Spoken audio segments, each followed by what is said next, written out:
Praise lord. ఈరోజు ఆదికాండం 14వ అధ్యాయంలో ఉన్న వాక్య భాగాన్ని మనం ధ్యానించుకుందాం. ఇదిగో ఈ ఆదికాండం 14వ అధ్యాయం దగ్గరికి వచ్చేసరికి ఇప్పటికే అబ్రహామును లోతు విడిచిపెట్టి వెళ్ళిపోయినట్టు, అతడు పచ్చగానున్న సొదొమ గొమొర్రా ప్రాంతాలను ఎన్నుకుని అక్కడ నివసిస్తున్నట్టు మనం చదువుకున్నాం కదా. ఇప్పుడు ఆ సొదొమ గొమొర్రా అలాగే సెబోయము, బేల, అద్మ అనే ఈ 5 రాజ్యాల మీద మరో 4 రాజ్యాలు వచ్చి దాడి చేశారు.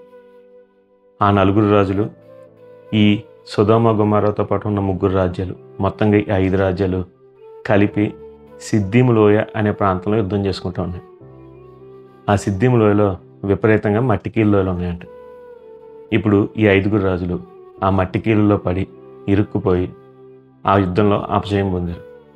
దాంతో వీళ్ళ మీదకి యుద్ధానికి వచ్చిన 4 రాజులు ఈ సొదొమ గొమొర్రా మిగిలిన ఆ 3 రాజ్యాల్లో ఉన్న వ్యక్తుల్ని, ఆస్తుల్ని అన్నిటినీ తీసుకువెళ్ళిపోయారు. ఈ విషయం అబ్రహాముకు తెలిసింది. అబ్రహాం వెంటనే దేవునికి ప్రార్థించి తన ఇంట్లో ఉన్న 318 మంది పని వాళ్ళని వెంట పెట్టుకుని ఆ 4 రాజుల మీదకి యుద్ధం చేయడానికి వెళ్ళిపోయారు. ఇక్కడ మీరు సరిగ్గా గమనిస్తే అబ్రహాంకి చాలా ధైర్యం ఉంది. అతను అప్పటికే వృద్ధుడు, అలాగే వేరే ఎక్కడి నుంచో వచ్చినవాడు. అయినా సరే నాకు దేవుడు తోడున్నాడని చెప్పి 5 రాజులను జయించిన 4 రాజుల మీదకి యుద్ధానికి వెళ్ళిపోయాడు. అది కూడా కేవలం 318 మందిని వెంట పెట్టుకున్నాడు. అండ్ తనకు తెలుసు తనకు తోడుగా దేవుడు ఉన్నాడు. అది అక్కడ నిరూపించబడింది. ఒక్క అబ్రహాము తన ఇంట్లో ఉన్న పని వాళ్ళతో యుద్ధం చేస్తే 5 రాజులను జయించిన ఆ 4 రాజులను ఓడించగలిగాడు. అలాగే వాళ్ళ దోచుకుపోయిందంతా తిరిగి తీసుకురాగలిగాడు. ఇలా అతను వాళ్ళందరినీ వెనక్కి తీసుకొస్తూ ఉండగా మెల్కీసెదెకు అనే రాజు కనిపించాడు. ఇతడు సర్వోన్నతుడైన దేవుని యాజకుడని పిలువబడ్డాడు. షాలేము అనే ప్రాంతానికి రాజుగా కూడా ఉన్నాడు. ఇదిగో ఇతనికి అబ్రహాము తన వాటిలో ఉన్న దశంభాగాన్ని అర్పణగా ఇచ్చాడు. ఆ తర్వాత అబ్రహాం ఏ విధంగా సొదొమ గొమొర్రా రాజులతో మాట్లాడాడు, ఏ విధంగా వాళ్ళ ఆస్తిని అప్పగించాడు, ఇవంతా మనం 14వ అధ్యాయంలో చూడవచ్చు. ఇదిగో ఈ సమయంలో ఇప్పుడు మనం ఆదికాండం 14వ అధ్యాయం 19వ వచనంలో ఉన్న వాక్యం చదువుకున్నాం. దాంట్లో ఇలా ఉంటుంది: అప్పుడు అతడు అబ్రహామును ఆశీర్వదించి, ఆకాశమునకును భూమికిని సృష్టికర్తయును సర్వోన్నతుడైన దేవుని వలన అబ్రహాము ఆశీర్వదింపబడుగాక అని ఆశీర్వదించును అని ఆదికాండం 14వ అధ్యాయం 19వ వచనంలో రాయబడింది. ఇదిగో అబ్రహాము యుద్ధంలో జయం పొందాడు. అబ్రహాము నిజంగా గొప్ప జయాన్ని చూశాడు. మళ్ళీ ఎవరికైనా జయాన్ని చూడగానే కొమ్ములు వస్తాయి. ఇదంతా నా వల్లే జరిగింది, దీని అంతటికీ కారణం నేనే, నా అంత గొప్ప లేడు అన్న ఆలోచన చేస్తూ ఉంటుంది.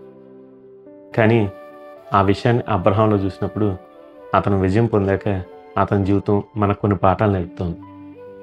అబ్రహాము కొమ్ములు రాలేదు. అబ్రహాము ఎక్కడా కూడా నా వల్ల ఇది జరిగింది అని చెప్పుకోలేదు. అబ్రహాం దేవుని గురించి చెప్తున్నాడు, ఆయన సర్వోన్నతుడైన దేవుడు అని చెప్పి. అలాగే మీరు ఆదికాండం 14వ అధ్యాయంలోనే దేవునికి ఉన్న ఒక విశిష్టమైన పేరుని చూడవచ్చు, El Elyon, the most high God, సర్వోన్నతుడు దేవుడు. ఇప్పుడు అబ్రహాము తన దేవుని గురించి సాక్ష్యం ఇస్తున్నాడు, ఆయన సర్వోన్నతుడు దేవుడు, ఆయన ఏమైనా చేయగలడు. ఇదిగో యుద్ధం తర్వాత అబ్రహాం యాటిట్యూడ్ ఏంటో ఈరోజు ధ్యానించుకుందాం.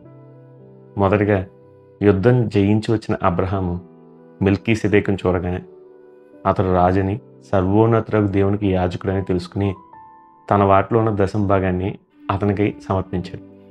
దీన్ని బట్టి అబ్రహాము దేవుని ఎదుట తను తగ్గించుకోవడం చూపిస్తుంది. అవును దేవా, యుద్ధం చేసింది నేనే, యుద్ధంలో జయమొచ్చింది నిజమే, అయితే ఇదంతా నా వల్ల జరిగిందని నేను అనుకోవట్లేదు, దీనికి నువ్వే కారణం, అందుకని చెప్పి నేను ఆరాధిస్తున్నానయ్యా, ఇదిగో ఈ చిన్న కానుక, నా వాటిలో ఉన్న దశంభాగం నీకు ఇస్తున్నాను అని చెప్పి తన కానుకను దేవునికి ఇచ్చి తాను దేవుని ఎదుట వినయ మనస్కునిగా కనపరుచుకున్నాడు.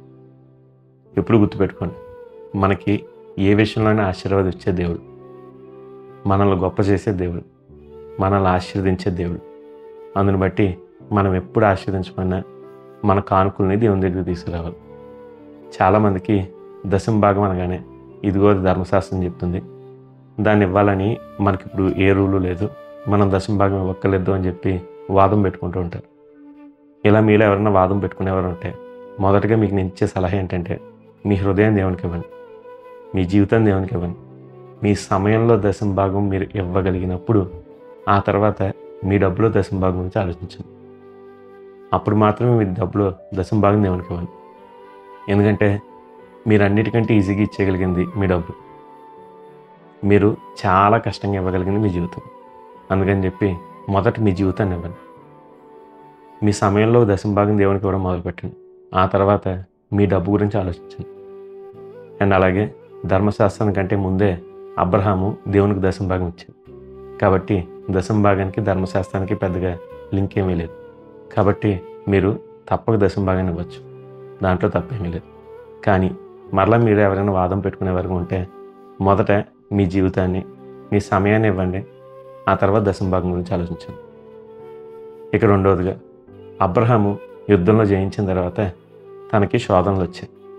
సొదొమ గొమొర్రా రాజులు, ఇదిగోనయ్యా మాకు మనుషులు మాత్రం అప్పగించు, ఆస్తిని ఉంచేసుకొని ఒక శోధనని అబ్రహాం ముందు పెట్టారు.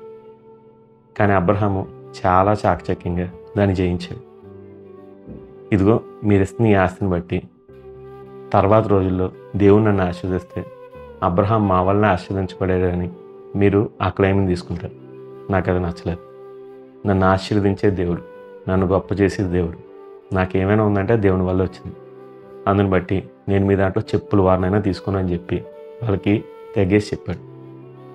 దీన్ని బట్టి అబ్రహాం మనకి ఇంకో పాఠం చెప్తున్నాడు.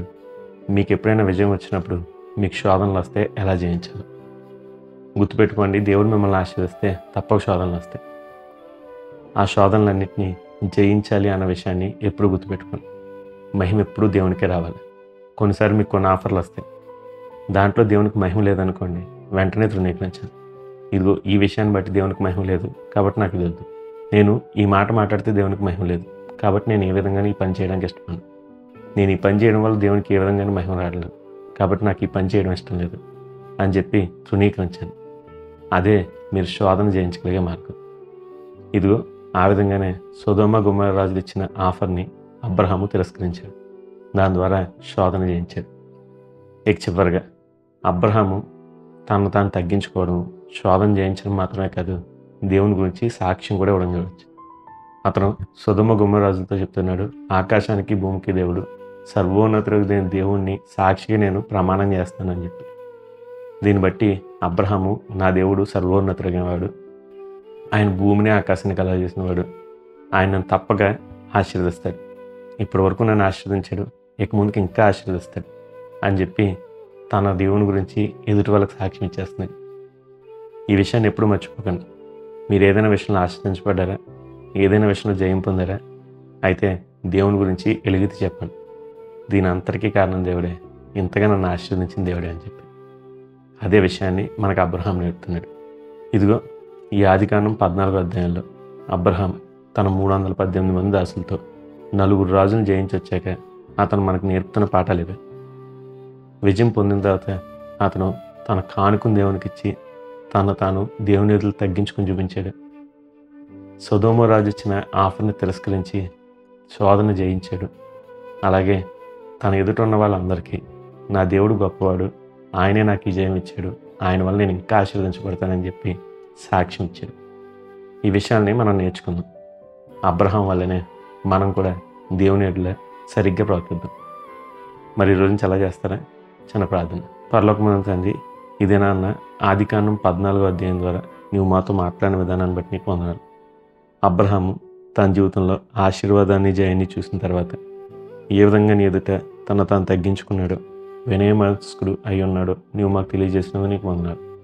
అదేవిధంగా ఏ విధంగా శోధన జయించాడో, ఏ విధంగా తన ఎదుట ఉన్న వారందరికీ నీ గొప్పతనాన్ని సాక్ష్యం ఇచ్చాడో మాకు నేర్పించినందుకు నీకు వందనాలు. మేము కూడా ఆ విధంగానే ప్రవర్తించినట్లు మా జీవితంలో కార్యం జరిగించమని, దేవా మా జీవితంలో జయం వచ్చినప్పుడు మమ్మల్ని మేము హెచ్చించుకోకూడదయ్యా, ఎదుటి మేము తగ్గించుకోవాలి. దేవా మా జీవితంలో జయం వచ్చినప్పుడు శోధనకు మేము లొంగకూడదు, దాన్ని మేము జయించాలి. దేవా మా జీవితంలో నీవు మాకు జయం ఇచ్చినప్పుడు మమ్మల్ని మేము గురించి సాక్ష్యం ఇచ్చుకోకూడదు, కానీ నీ గురించి అనేకులకు సాక్ష్యం ఇవ్వాలి. ఆ విధంగా మా జీవితాలు మార్చండి, మాలో లోపాలు ఉంటే సరిచేయండి. నేర్చుకున్న విషయాన్ని మా జీవితంలో అనుసరణలో పెట్టే భాగ్యం దయచేయండి. మా ఒక్కొక్కరికి నీ కృప తోడే ఉంచమని యేసుక్రీస్తు నామములో అడుగుచున్నాను నా ప్రియ పరలోకపు తండ్రి. Amen, amen, amen. God bless you. Have a blessed day.